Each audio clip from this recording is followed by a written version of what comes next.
महाराज जी नमोस्तु, महाराज जी नमोस्तु, महाराज जी।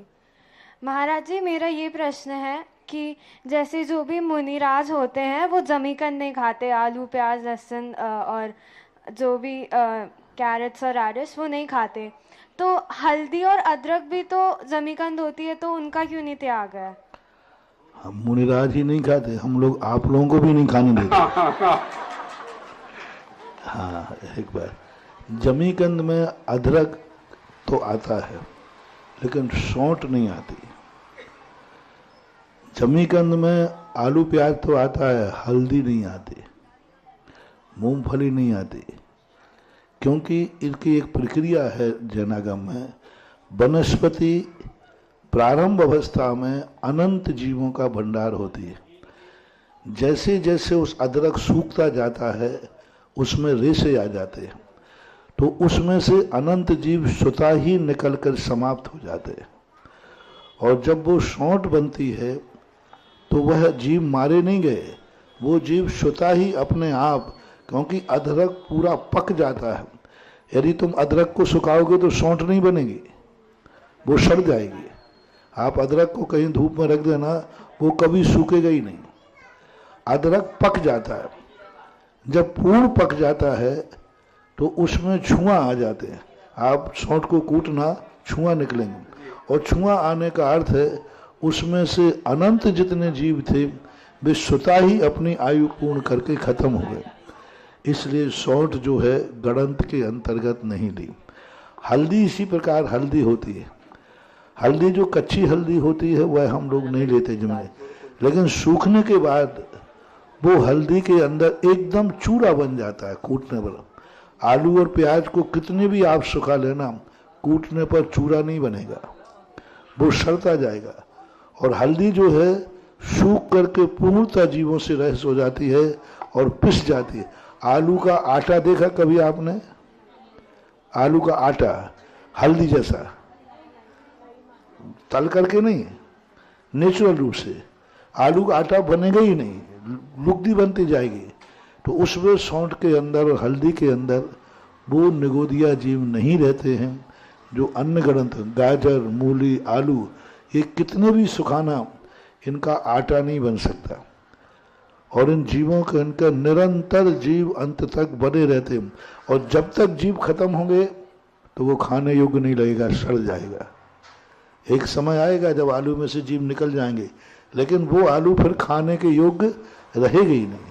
और सौंठ जो है जितनी जितनी सूखती जाएगी उतनी उतनी सौंठ पक्की होती है। इसलिए सौंठ, हल्दी ये गणंत होकर के भी गणंत का स्वभाव आखिरी तक पकड़े तक नहीं रखते हैं। इसलिए आलू और प्याज पका हो या कच्चा हो, पकता ही नहीं। कभी आलू को आपने पका हुआ देखा? कभी नहीं देखा आलू। तो उस प्रकार से उसके लिए निषेध किया गया है, ऐसा माना। नमस्ते महाराज। नेक्स्ट आप ही में से कौन पूछ रहा है? हाँ, मैं भाषा पाटनी निर्गन जैन पाठशाला की तरफ से नमोस्तु नमोस्तु नमोस्तु। महाराज जी, आपके आशीर्वाद से नोएडा में पाठशाला संचालित रूप से चल रही है। सागानेर से सभी बच्चे एग्ज़ाम देते हैं और बहुत ही मतलब उपकार है। 12 वर्षीय का भी बहुत लोग एग्ज़ाम दे रहे हैं, 50 लोग एग्ज़ाम दे रहे हैं। महाराज जी, मेरा ये क्वेश्चन है, स्वाध्याय हम लोग करते हैं, पूजा भी करते हैं और दान भी देते हैं, तब भी करते हैं, लेकिन इन सब का हमारे जीवन में क्या महत्व है और इसमें सबसे महत्वपूर्ण क्या है?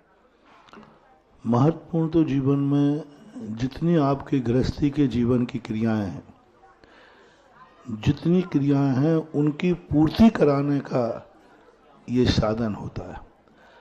अभी हमने 2 दिन प्रवचन दिए ताजगंज के अंदर, उनका यही कहा कि धर्म से अर्थ, अर्थ से काम, ये 3 चीज।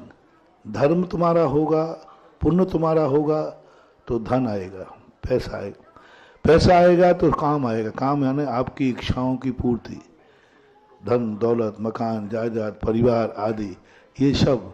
तो धर्म से अर्थ, अर्थ से काम, ये तीनों एक साथ चलते हैं। धर्म से 2 रास्ते फूटते हैं, धर्म से मोक्ष धर्म से अर्थ और काम। हम साधु लोग धर्म करते हैं, हमारा रास्ता मोक्ष की तरफ चला जाता है। आप लोग जो धर्म करते हो तो धर्म का रास्ता अर्थ और काम की तरफ चला जाता है। यानी आपको, लेकिन मूल सूत्र रहेगा धर्म। धर्म के बिना ना तो अर्थ आएगा ना काम पुरुषार्थ होगा।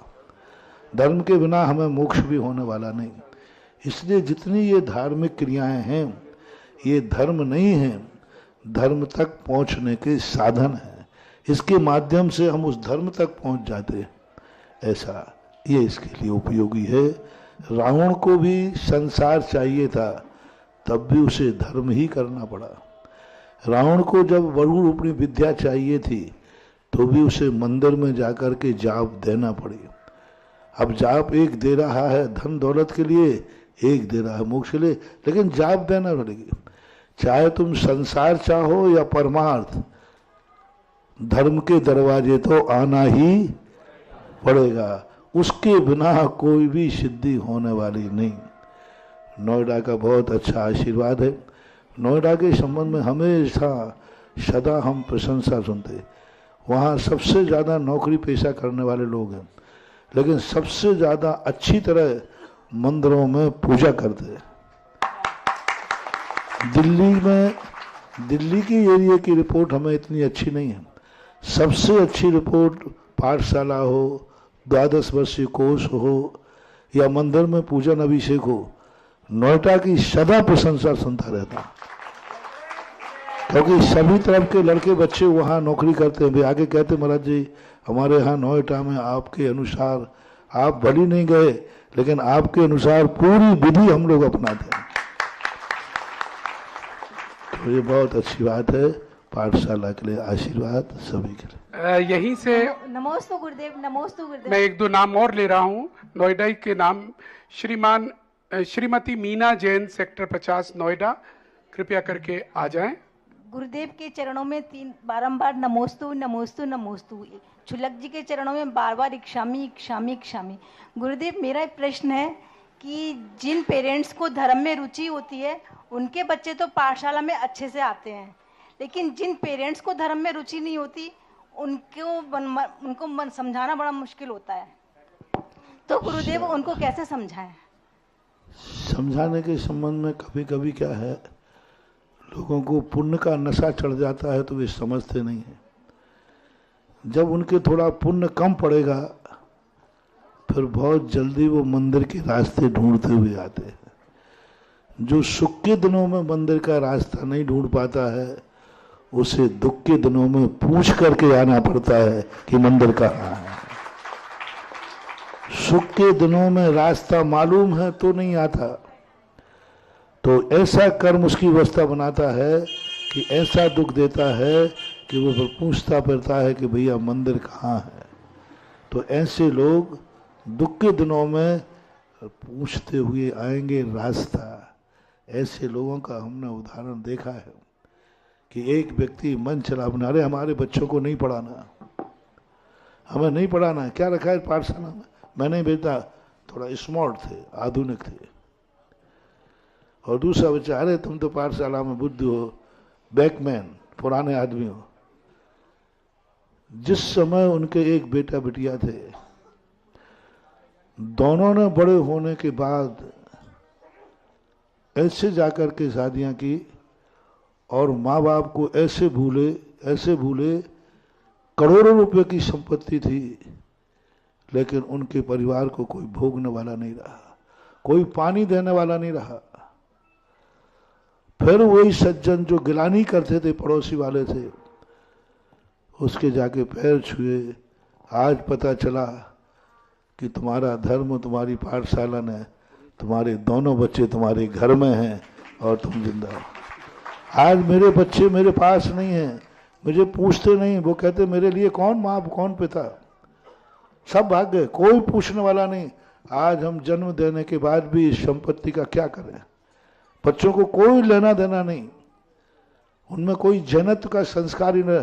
दोनों मांसाहारी हो गए, मांसाहारियों के शादियां कर ली, आज हम कुछ नहीं है।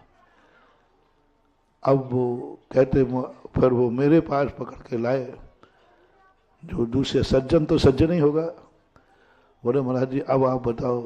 मैंने कि अब तो चिड़िया चुग गई, अब तो सब कुछ खत्म हो गया। अब तो यही भावना भाव कि अगले भाव में जब भी हमारा जन्म होगा, हम और हमारे बच्चे सबसे पहले मंदिर और पाठशाला जाएंगे। तो ऐसे लोग जो पुण्य के उन्माद में रहते हैं, इनको अपन नहीं सुधार पाएंगे। इनको एक दिन इनका कर्म ही ऐसा सुधारेगा कि वे मंदिर पूछते हुए आएंगे। चलिएगा, जिससे पहले मैं श्रीमती देवकी पाटनी जी, कौन है, आप ही हैं? हाँ, पूछे। मैं एक बार महाराज जी, सेक्टर 50 के काफी लोग हैं नोएडा के, और हमें भी सौभाग्य मिला है सेक्टर 50 में जाने का। भव्य जिनालय इन लोगों ने मिलकर बनाया, विशाल जिनालय, और आनंदित हो जाते हैं। लगता नहीं है हम इतनी बड़ी भौतिक नगरी में हैं। और इन लोगों को ढेर सारी शुभकामनाएं।